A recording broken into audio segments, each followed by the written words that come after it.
Here's a fresh, natural, and engaging rewrite of your script, keeping the same meaning and flow. This is DJI's newest drone, the DJI Avata 360 drone, and honestly, it introduces a completely different kind of flying experience. Instead of sticking to the traditional approach, it comes with dual 1.1-inch large sensors that combine full panoramic video with drone capabilities. But the real question is, does this actually bring something useful, or is it just a flashy gimmick?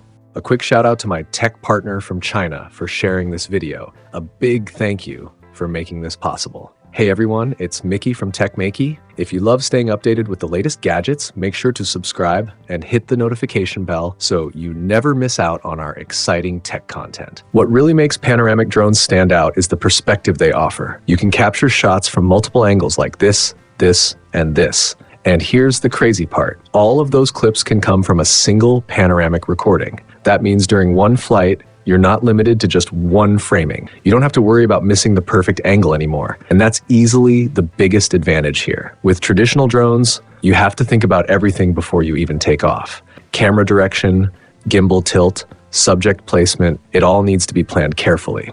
One small mistake can ruin the entire shot, and you might have to redo the whole flight.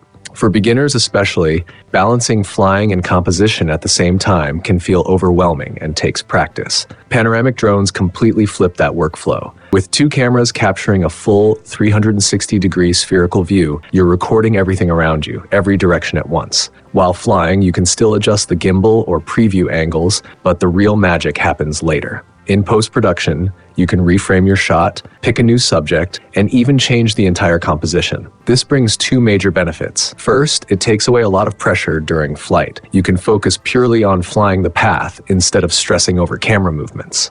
Complex shots don't need to be nailed in real time anymore. They can be created afterward. Second, it gives you incredible creative freedom. You can revisit your footage and experiment with different angles, unlocking new ideas long after the flight is over. In simple terms, this shifts drone filming from flat, planned recording to full spatial capture. You fly first and decide how the shot looks later. Now, if you happen to own DJI's flight goggles, things get even more immersive. Instead of just watching footage, you actually feel like you're inside it. You're no longer just filming a landscape, you're experiencing it. It's like stepping into the scene rather than observing it from above. And honestly, that changes everything. Sometimes just flying and enjoying the view is better than trying to capture the perfect shot. You can head to a beautiful location, send the Avata 360 into the sky, and let it take you along for the ride. Glide over mountain ridges, cliffs, or coastlines, and simply turn your head to explore. Look up at the sky, down at the ground, or back at where you came from. You control the direction, but the feeling is like you're actually flying. It's a completely new kind of experience. Of course, you can still record everything and watch it later. Take Denishan Mountain in Huizhou as an example. Put on the goggles and you can experience the essence of that hiking trail without even being there. It really feels like you're in the air, not just watching drone footage. You notice terrain changes, elevation differences, and even small details like the height of lampposts when you look back. Looking ahead, this opens up the possibility of capturing entire landscapes, mountains, rivers, and more in one seamless panoramic shot. Now, some of you might be wondering, do you absolutely need flight goggles to shoot great panoramic videos? The answer is no. Most of the time, I actually use the RC2 remote controller. It lets you choose your viewing angle on the right side and adjust it with the scroll wheel while flying. But here's the key difference. No matter how you adjust the view on the controller, it doesn't affect the final recorded footage. It's only there to help you preview during flight. That's very different from traditional drones, where what you see on the screen is exactly how your final shot will look. The DJI Avata 360 drone delivers its full 360-degree shooting through two 1.1-inch square sensors, capable of recording up to 8K at 60 FPS in panoramic mode, along with D-Log-M support. The level of detail and the color output both look really impressive straight out of the camera. When it comes to the lens design, DJI has taken a smart approach. Normally, if a bottom-facing lens sits too close to the ground, it can easily get scratched over time. To solve this, the Avata 360 uses a rotating gimbal system that shifts the vertical camera into a horizontal position when needed. The second lens only becomes exposed while the drone is airborne, so it avoids direct, and even if the outer lens does get scratched accidentally, you can replace it yourself, which is definitely a practical touch. Now, Let's say you pick up a panoramic drone but don't actually want to shoot panoramic footage all the time. In that case, the Avata 360 also offers a single lens mode that lets you capture ultra-wide-angle video. However, there's an important limitation here. In this mode, you can't take photos. Right now, photo capture is only available in panoramic mode, and shooting a full 120 megapixel panoramic image takes several seconds to process, which is something to keep in mind.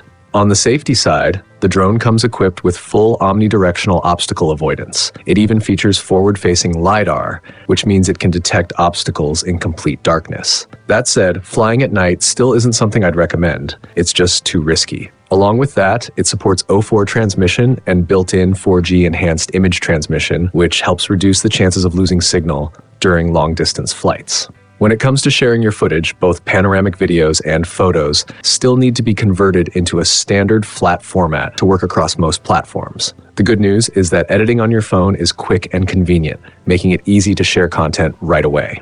Importing footage is simple too. You can transfer files whether the drone is powered on or off. If you want more control, there's companion software available for both Mac and Windows. It gives you deeper editing options, including built-in color filters and camera motion effects that are easy to apply. You also get intelligent subject tracking, which locks onto your subject and keeps things smooth and stable. On top of that, you can adjust zoom freely or choose preset compositions, all during post-production. It's flexible, simple, and gives you a lot of creative freedom. Overall, the Avata 360 takes traditional 2D aerial shooting and elevates it into a full 360-degree panoramic experience, which feels like a major step forward. Whether this becomes a big part of the drone market will depend on how people respond to it and how well platforms support panoramic content in the future.